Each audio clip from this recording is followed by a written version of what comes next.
In mathematics, every problem has a solution. You're either right or you are wrong. You can write a composition and there's no right or wrong about it.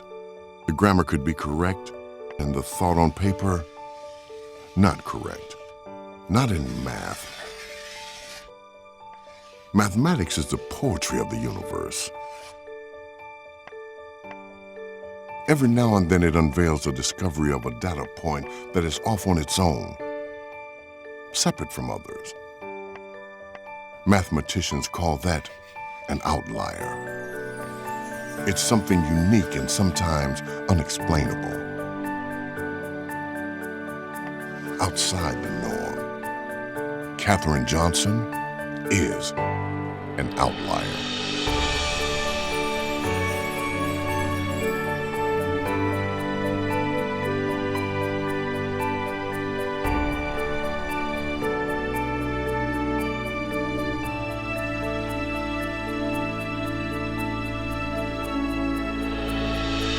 I like to count.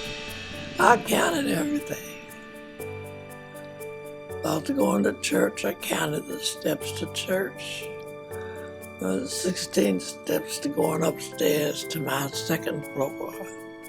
And I counted them every time as if they might change.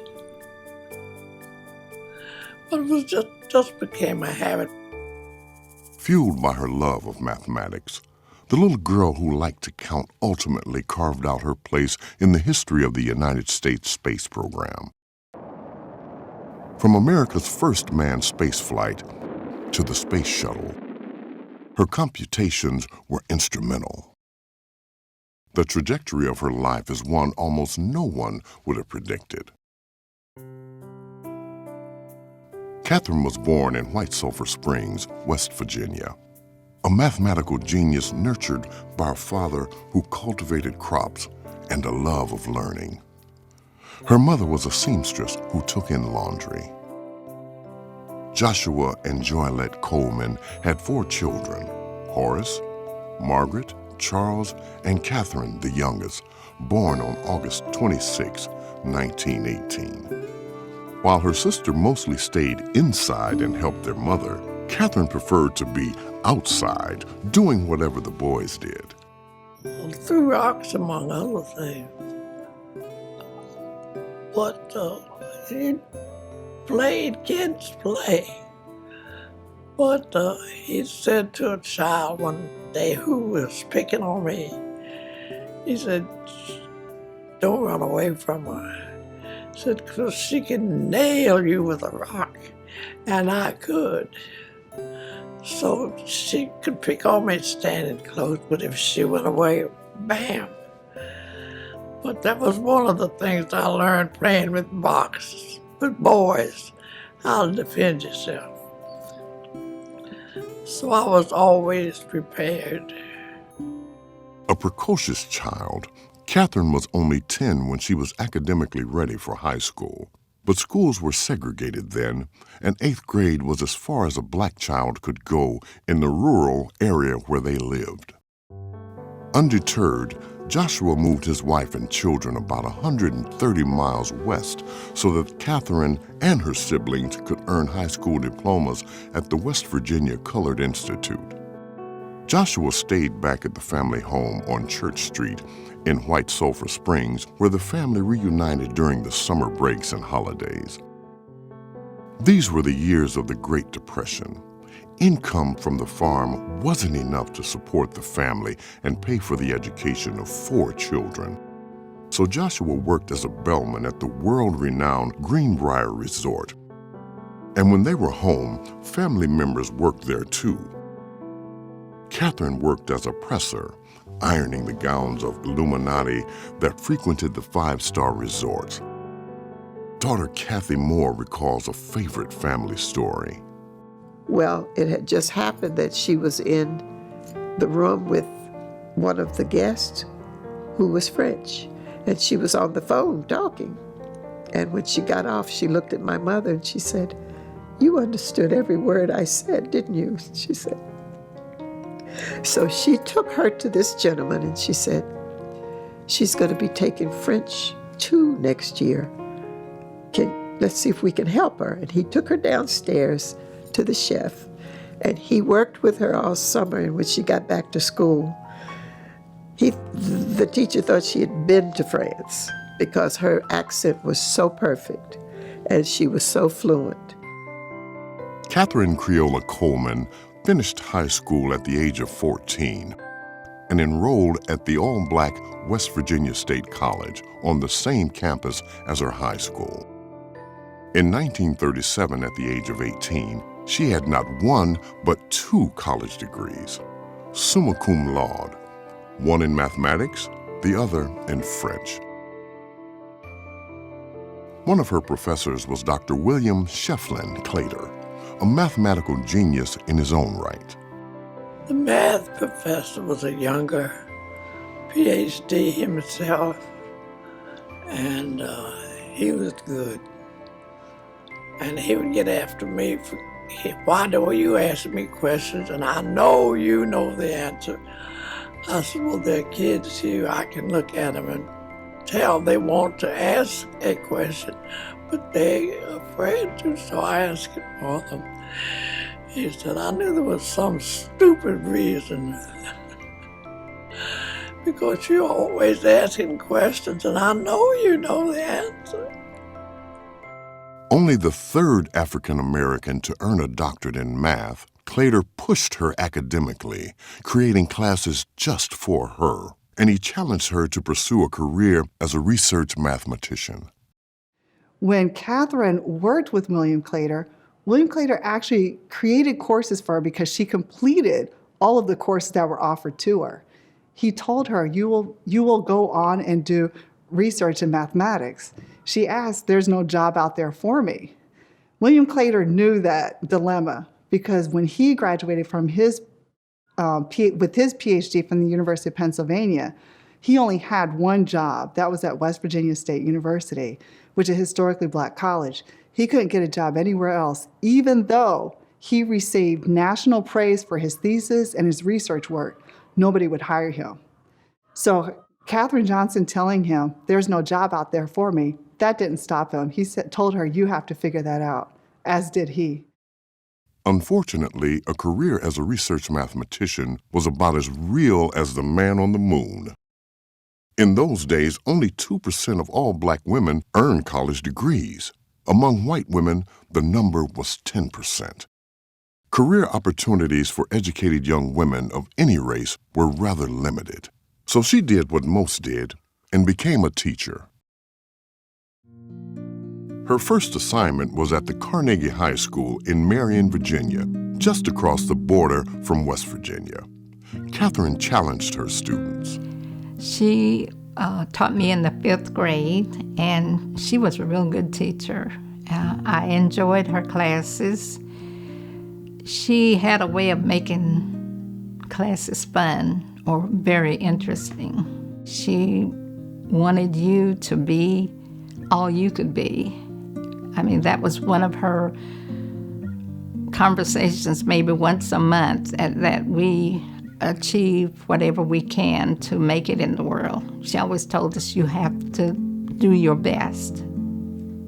Make sure you do your best. And she just treated us really, really like her children. In the state of Virginia, black teachers didn't earn what their white counterparts did. But that was not the case back in her home state of West Virginia. So in 1939, Katherine accepted an offer to teach in Morgantown at Monongalia High School, the county's first high school for blacks.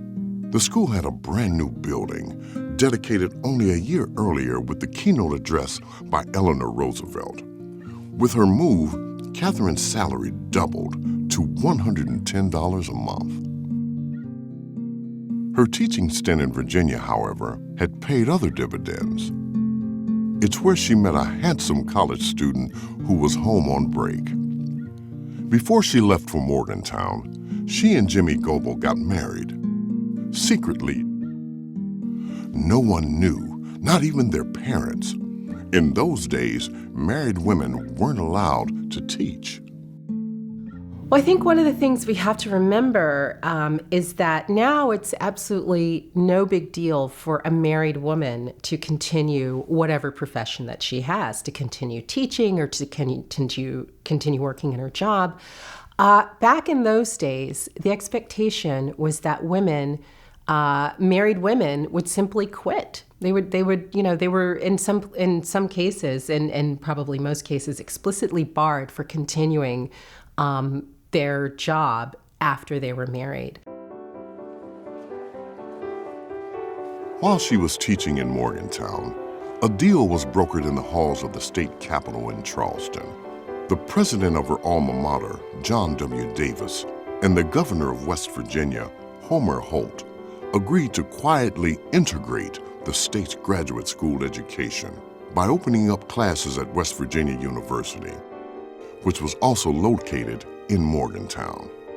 Katherine was one of 3 African Americans handpicked to integrate the master's level programs offered by West Virginia University. The other 2 were males, school principals, who had been accepted into law school. She enrolled in the summer term of 1940. At the end of the semester, Katherine and Jimmy found out they were expecting their first child. Keeping their marriage a secret was no longer possible, and neither was grad school. Daughter Joylette was later followed by daughters Connie and Kathy. The family made their home in Bluefield, West Virginia, and Jimmy taught high school science. As the girls grew and the rules changed about married women teaching, Katherine went back to the classroom too. There was a much greater participation on the part of Black women in the workforce than white women.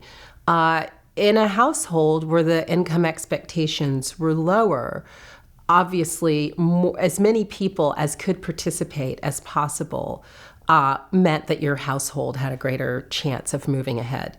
So it was a much greater expectation that the Black women, if they had the opportunity, would continue to teach. They would continue to contribute to their families. So there was a little bit of a different expectation in terms of a woman not just deciding to work, but really feeling obligated to work in order to provide a better future for her children. She and Jimmy both taught at Tazewell High School in southwestern Virginia. Summers were spent back in White Sulphur Springs.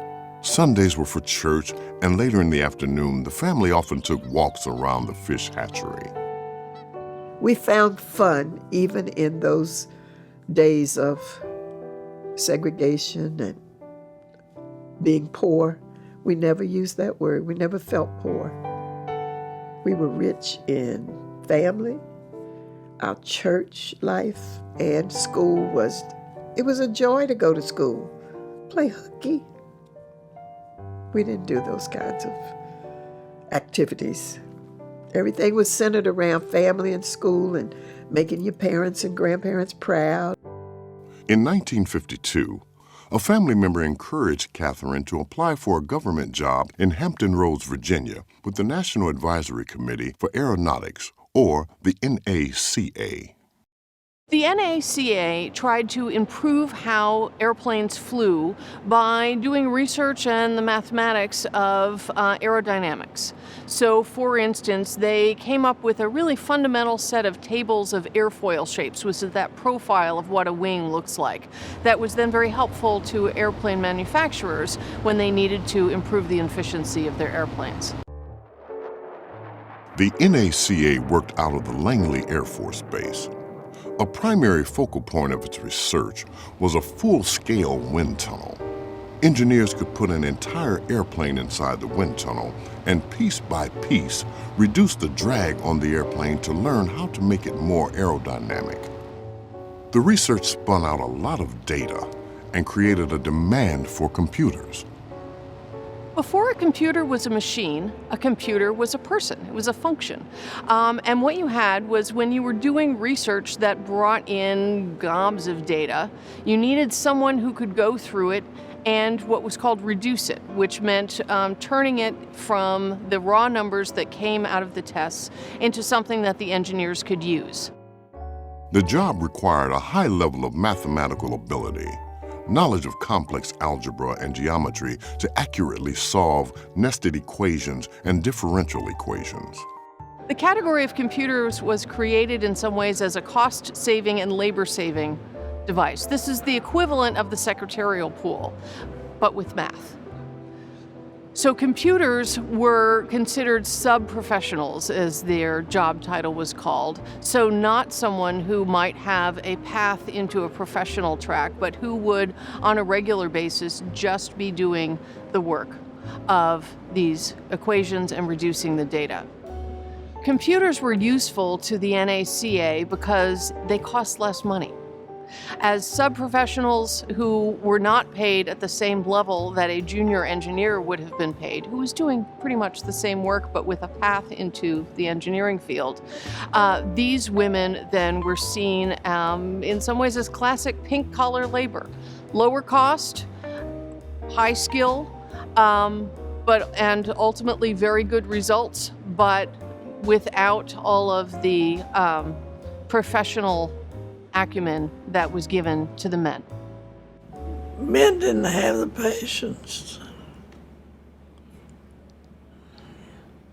So they didn't ask the men to do it, they asked the women to do it. Had rooms of women computers.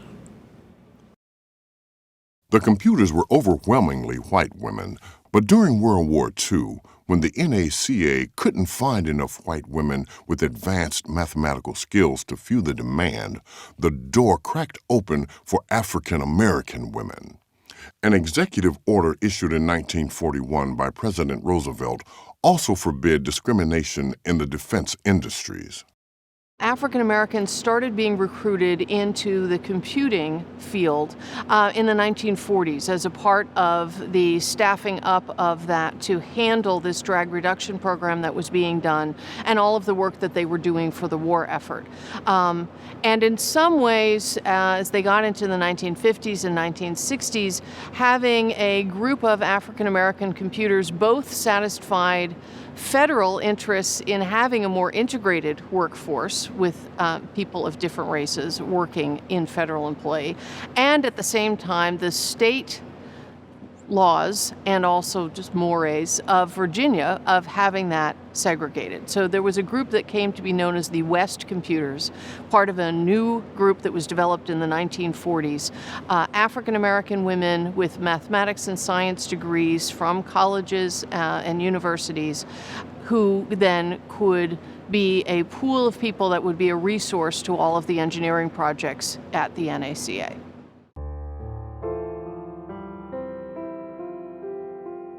Although this was a federal installation, the Jim Crow laws of Virginia required racial segregation in virtually all aspects of life, in schools, in hospitals, in graveyards, and there at in the workrooms of what was then called the Langley Memorial Aeronautical Laboratory.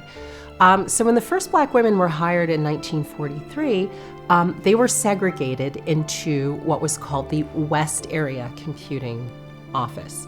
And that was as distinct from the East Area Computing Office on the east side of the Langley campus at that time, where the white women worked. So they were segregated in their own office. They were required to use the colored bathrooms. They sat at the colored table in the cafeteria.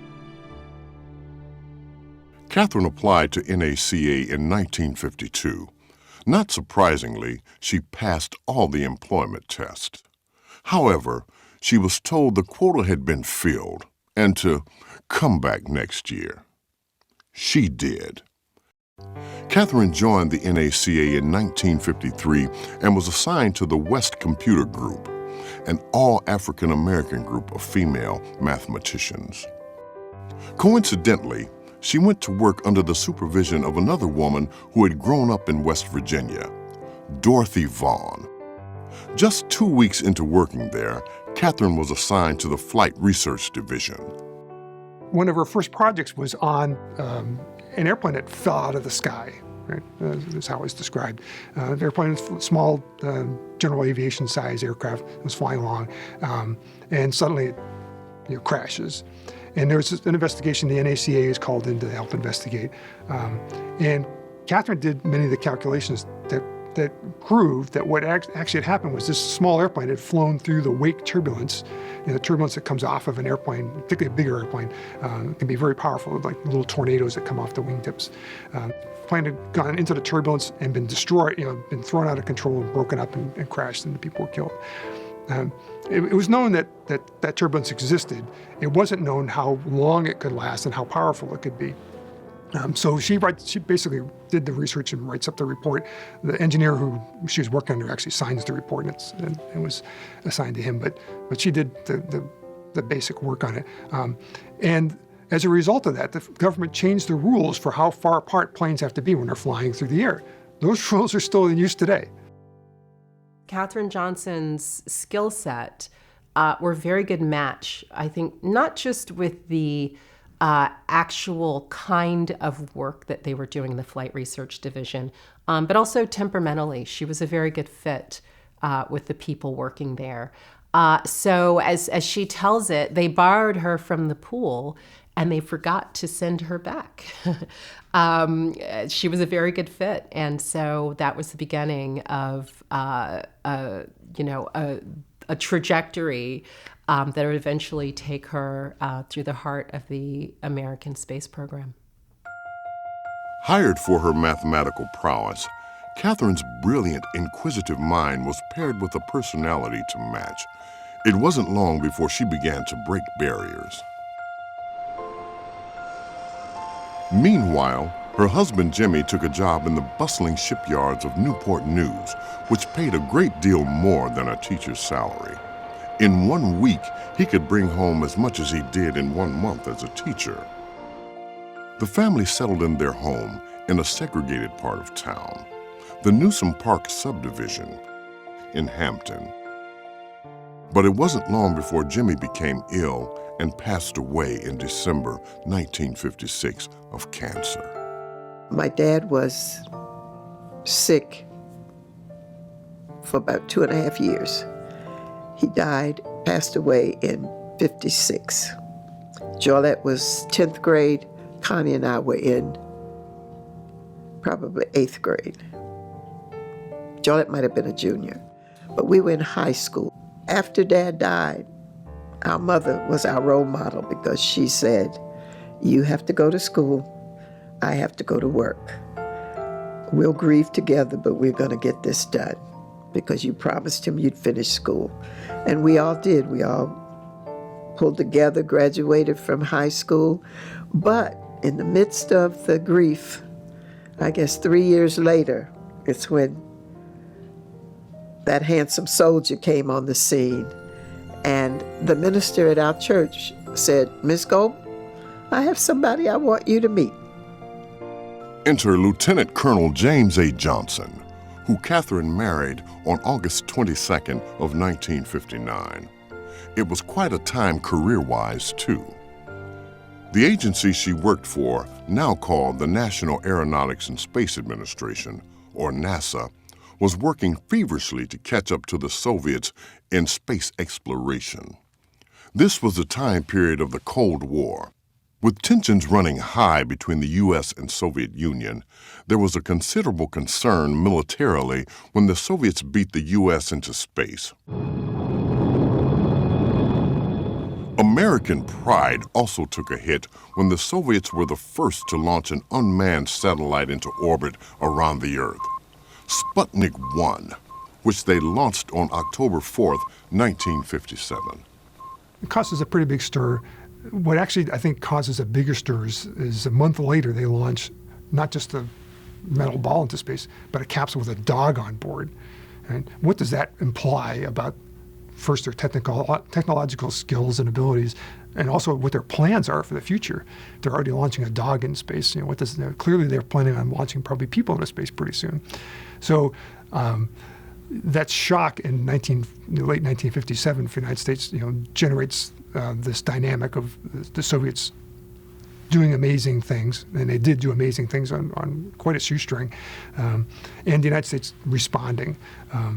And this dynamic goes on where the Soviets kept finding ways to do things that were dramatic, that they could do before the United States could do, and they could claim a victory.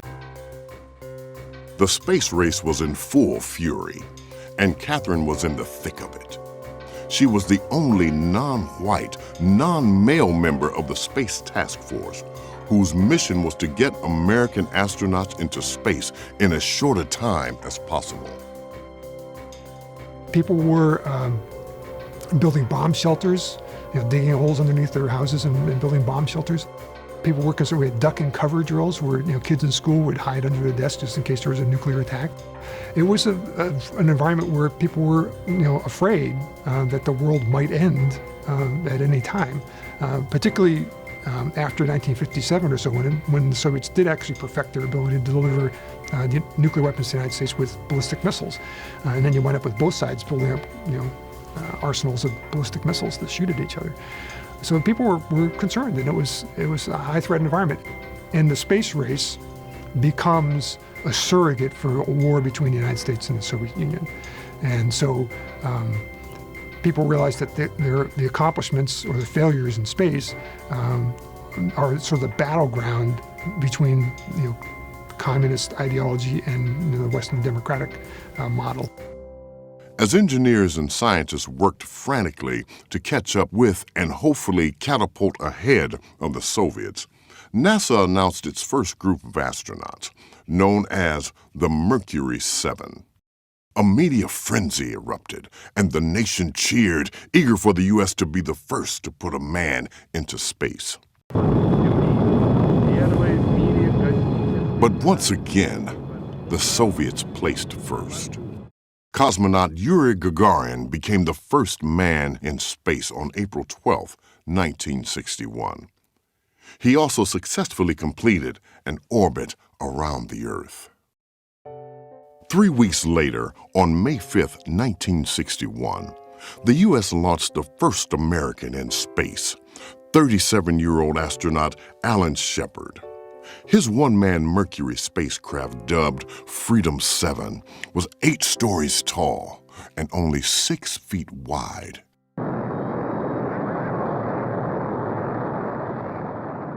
It blasted into space and rose in an arc 116 miles above the Earth's surface, then splashed down in the Atlantic Ocean. Total flight time, 15 minutes and 28 seconds. Alan Shepard's flight, of course, in May of 1961, was a suborbital ballistic flight. So he launches from Cape Canaveral Air Force Station now, out over the Atlantic Ocean, parabola basically, and comes back down and splashes down in the ocean. And they needed someone to calculate, the trajectory.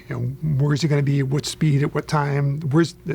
Most critically, where is he going to land? Because he's going to land in his capsule, and we need to have somebody there to pick him up and get him out of the water. Because we're not sure will the capsule float very well. In fact, on one of the missions, we lost the capsule. It sank the very next mission, the second one with Gus Grissom.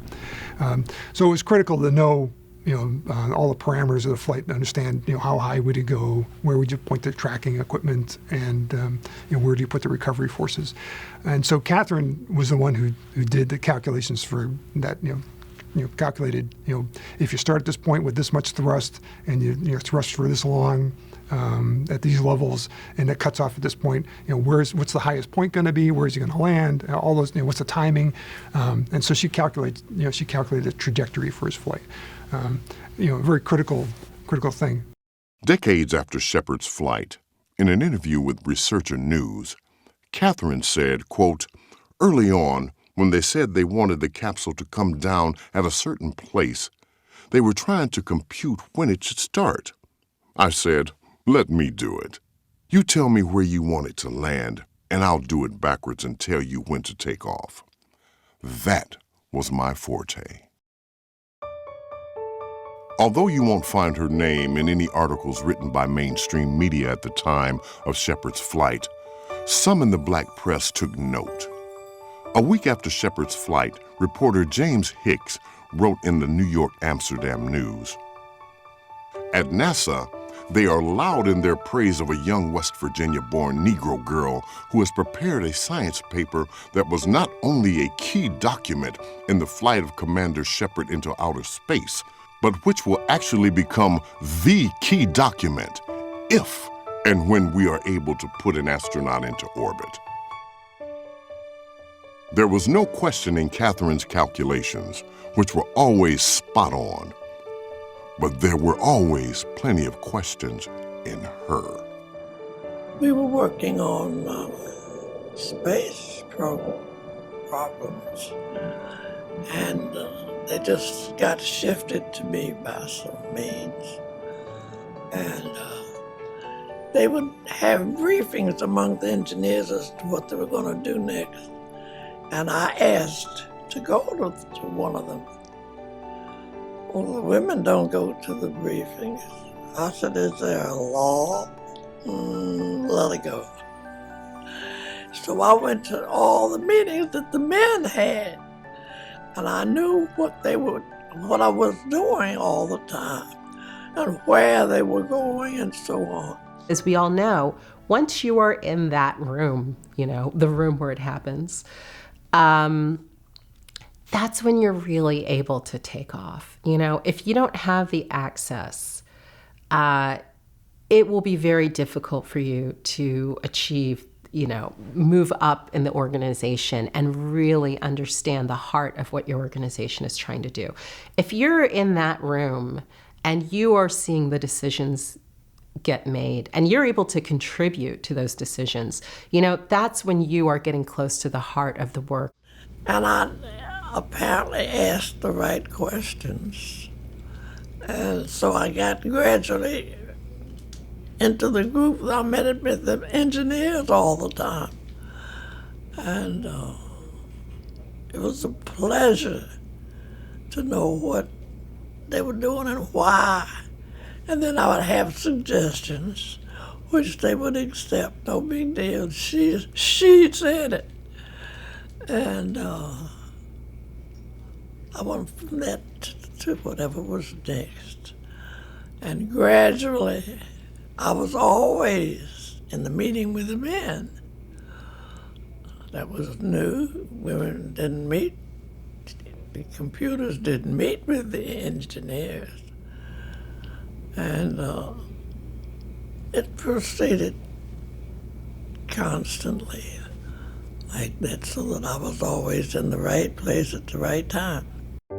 She also had the right stuff, namely her mathematical brilliance.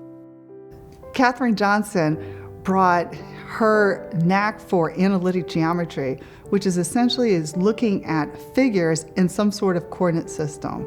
We could think about, let's say, the geometry of the Earth. We can think about the Earth as a ball, so we can see it as a sphere. In this case, we would have something called spherical geometry. And so she can think about different sorts of geometries and think about how we can put trajectories in those different spaces.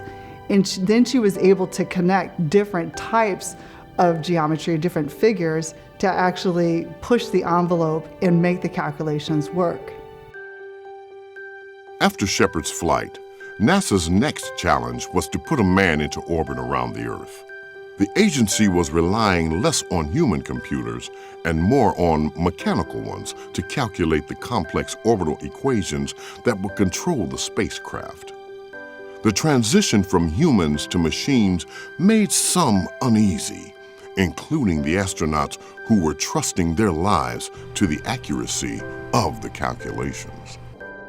And there were a lot of concerns about the computers, these IBM computers they were relying on for John Glenn's flight. Because you had to have them, they had to be able to work, and they had to be able to feed the data back and forth to the space capsule rapidly in a way that human computers couldn't do. So the question was, how are we sure that the data the computer's giving us is good? Because there were some cases where they ran the computer data and it didn't seem to come out right. So as they're discussing this problem, the engineers at NASA scratching their heads over what are we going to do about this. And in the course of this discussion, John Glenn's involved in the discussion because, of course, he's concerned about, is this computer going to work the way I want it to work? It depends on whether I get home safely or not. And he said, well, have the girl check the numbers. Now, have the girl check the numbers. We know for a fact that John Glenn actually said that. And we've checked with John Glenn. He confirmed that he, in fact, actually said that. A number of other people have also, confirmed that that's what happened. There's some context. The girl, right? Computers at that time were all women, and they were all referred to as the girl, right?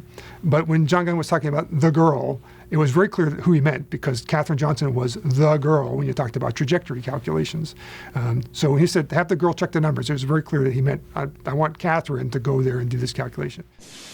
After weeks of launch delays, some for mechanical problems, others for adverse weather conditions, it was finally all systems go on February 20th, 1962.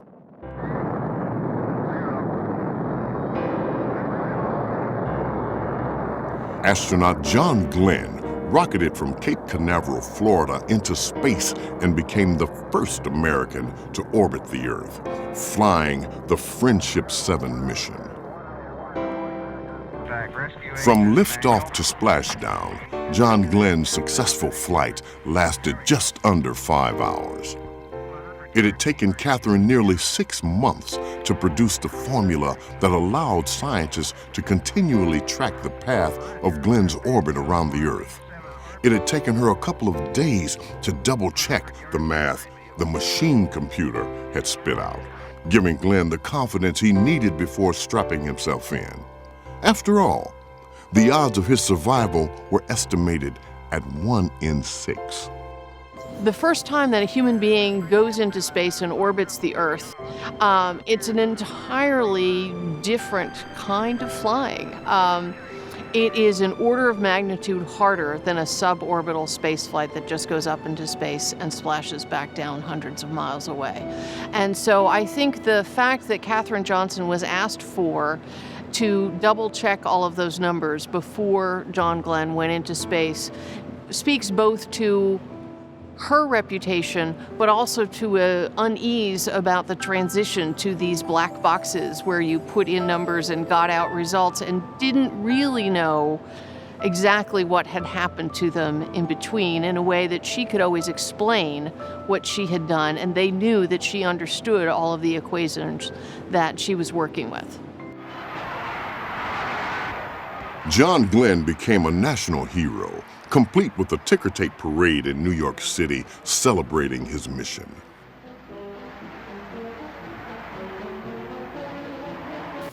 Katherine's contributions were celebrated in the black press. Quotes one newspaper, 2 Negroes played prominent roles in the history-making orbital flight of U.S. astronaut John Glenn. One of them was a brilliant woman mathematician who is credited with helping to devise the highly complex tracking system which enabled scientists to predict within 2 miles the location of Lieutenant Colonel Glenn's rocket cone upon its return to Earth after 3 orbits around the Earth. Although her name didn't make headlines, Katherine's mathematical genius helped to propel America's soaring space program. The first research paper she co-authored was 34 pages entitled The Determination of Azimuth Angle at Burnout for Placing a Satellite Over a Selected Earth Position. At the time it was published, NASA was moving its Space Command Center to Houston, Texas, and the engineer that Katherine had been collaborating with for years, Ted Skopinski, was in the midst of moving his office and his family there. She had decided to stay in Hampton and had more time to devote to finishing the report. An important one, laying out the next phase of the space program. So when the big boss came around looking and asking Ted Skopinski, well, what about that research report? When are you going to have it on my desk? He said, listen, Katherine's working on it, and I think that she should get credit. She's done the work anyway. So here we had an instance of an engineer who worked very closely with her, who not only recognized her talent in in the context of their working relationship, but really pushed for everyone else to recognize it as well and for her to get the credit that she deserved. So that was a real barrier-breaking moment for that particular group. And, it was a really key document in that early part of the space program. It was a landmark achievement for a woman, and an African-American woman in particular, to get that level of credit. Published 9 months before Shepard's flight, it was the first paper out of the Space Division that had a woman's name on it. In all, Katherine co-authored 26 scientific papers. Their titles and corresponding computations and diagrams are as cerebral as you would expect from a research mathematician. The orbital behavior of the Echo 1 satellite and its rocket casing during the first 500 days. Approximate solutions for the flight path angle of a re-entry vehicle in the upper atmosphere. Mid-course and approach guidance requirements for simplified onboard control of moon-to-Earth trajectories. So the fact that Katherine Johnson, as an African-American woman, was co-author on some of these technical papers says something very important about how much she was seen as a real collaborator in the actual engineering that was being done, and how much of that work was really hers, that even in that era when it would have been customary not to credit the woman, the computer, this African-American woman was co-author on these papers and really gained a reputation, especially in the 70s and 1980s, as one of the pioneers and premier leaders of this field. Getting your name on a research report is a really big deal, and it's also a public acknowledgement that your fingerprints are on that work. And that's what the women wanted, who were ambitious and loved their work, just like the men. They wanted their name on the report. I've done the work. I want to see evidence that you acknowledge that I've done the report. Weeks after Glenn's successful mission, President John F. Kennedy went before a special joint session of Congress and boldly challenged the nation to put a man on the moon. I believe that this nation should commit itself to achieving the goal, before this decade is out, of landing a man on the moon and returning him safely to the Earth. No single space project in this period will be more impressive to mankind or more important for the long-range exploration of space, and none will be so difficult or expensive to accomplish. Kennedy went to Congress on that day, and he basically gave a new State of the Union address. He had these political problems and various setbacks, and he basically was doing a reset. Okay, here are a bunch of things that we can do to improve the situation with the United States. And there were actually a number of different projects he proposed, and that kind of went out there. In that speech, the one that's most remembered for is the moon landing declaration. But if you listen to the wording carefully, he actually is asking Congress, I think we should do this. If you were willing to appropriate the money, it's going to be hard, but if you appropriate the money, I think we can do this, and this will be a great thing. Ignition sequence start. 6, 5, 4, 3. It would take 7 years to achieve that vision. 0. All engine running.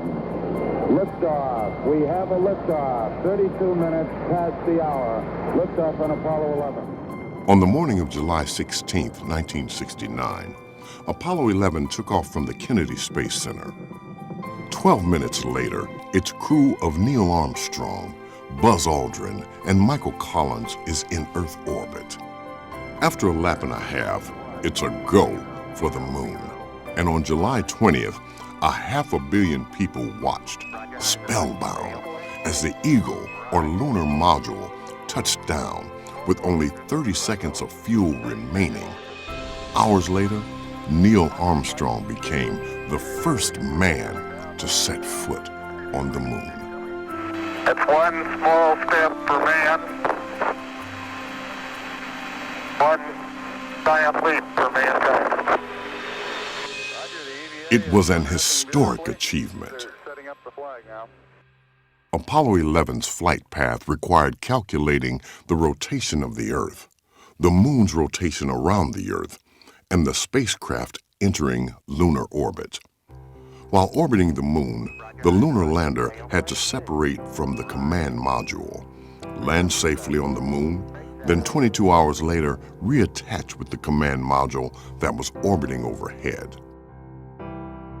While the nation was focused on getting to the moon and beating the Russians, NASA was even more concerned about getting the astronauts back.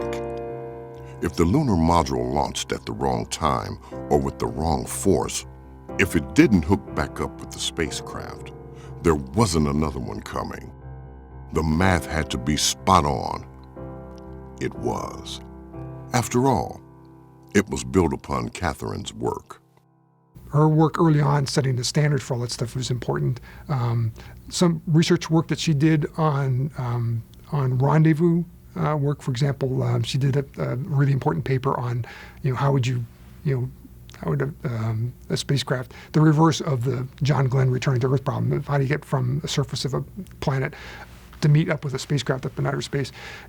She'd done the initial work on that, and that paper was really critical to the Apollo program because it required launching off the moon to rendezvous with the command module and bring the crew safely home.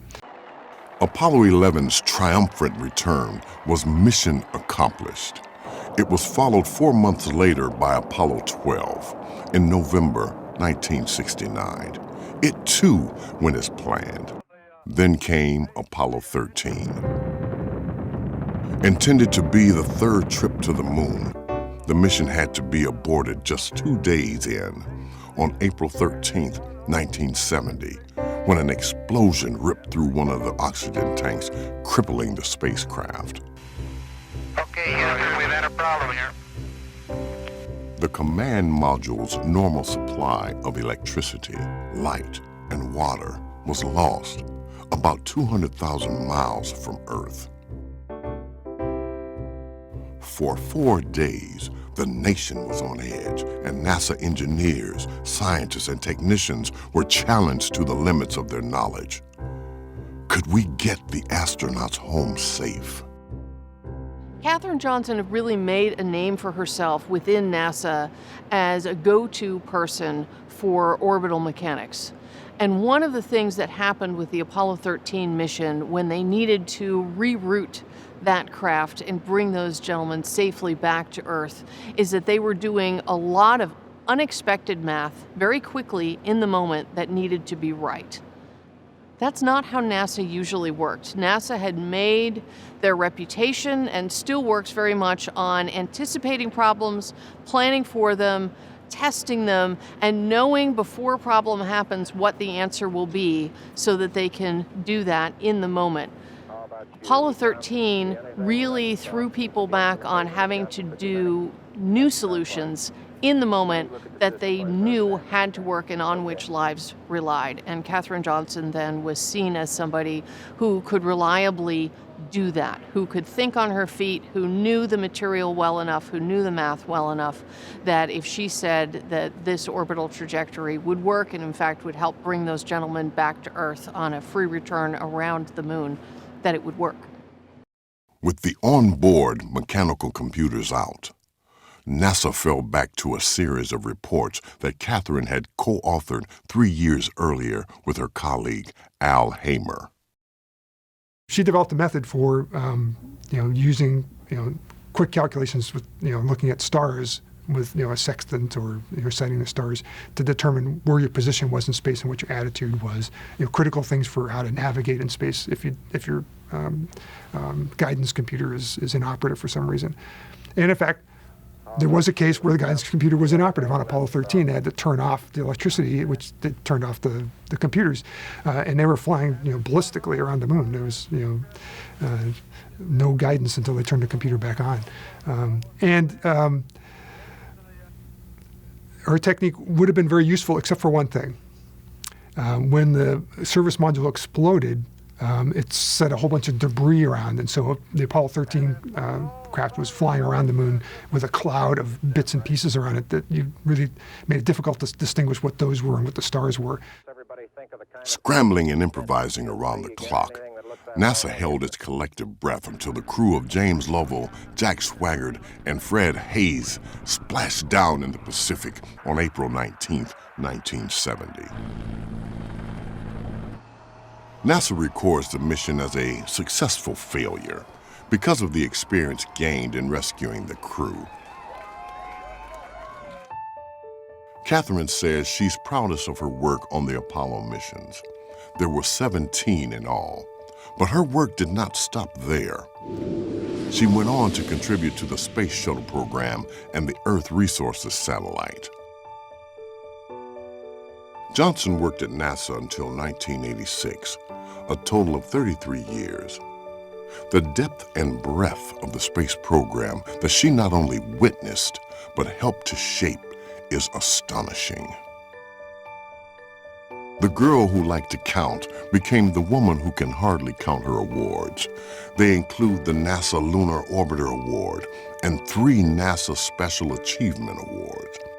She was named Mathematician of the Year in 1997 by the National Technical Association, and in 1999, she received an Alumni of the Year award from her alma mater, West Virginia State University. In her 33 years at NASA, Katherine was a pioneer who broke the barriers of race and gender, showing generations of young people that everyone can excel in math and science and reach for the stars. In November of 2015, Katherine was awarded the Presidential Medal of Freedom, the nation's highest civilian honor, by President Barack Obama.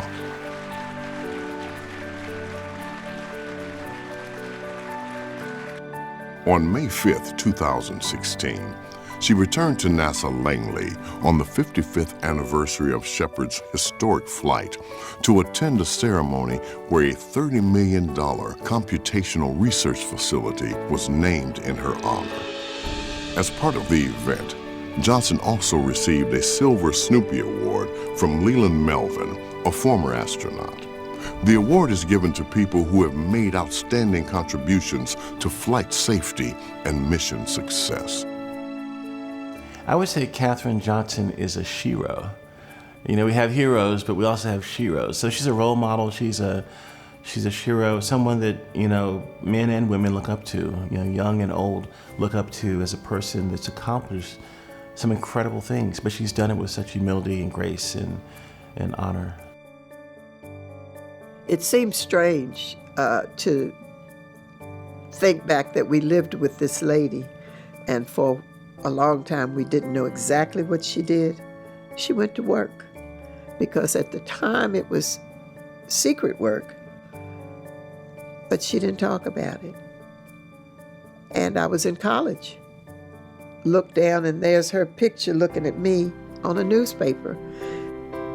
I called, "Mom, why didn't you tell me?" She said, "Kathy, I've been at NASA all this time. I'm just doing my job." In 2016, her story and that of 2 of her colleagues went Hollywood in the film Hidden Figures. I think one of the most profound lessons that I learned from Katherine Johnson is something that she told me and has told other people that she learned from her father. And that is the following: you are no better than anyone else, and no one is better than you. Katherine Johnson is an outlier in that she was really there at the forefront, pushing the envelope to do more. When she was given a job to do, either performing calculations or computations, she would add more to what they were asking, and she would do more, and she would push to actually say, "Give me more, let me do more work," and she would do it very well. And then she would look for the next problem to solve. Hicks. Triple letter school. I liked learning, and I was always concerned about the next step, whether I was going to use it or who was going to use it. But I was always concerned about the next step in any procedure that I was dealing with. But I liked learning myself. I still like to learn.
The preceding program was produced by Motion Masters, which is solely responsible for its content. Major support for this project was provided by Fonda Elliott. Supporters include the Dow Chemical Company, the West Virginia Humanities Council, a state affiliate of the National Endowment for the Humanities, and the West Virginia Lottery. Additional support has been provided by the Herbert Henderson Office of Minority Affairs, Office of Governor Jim Justice, and the West Virginia Department of Education.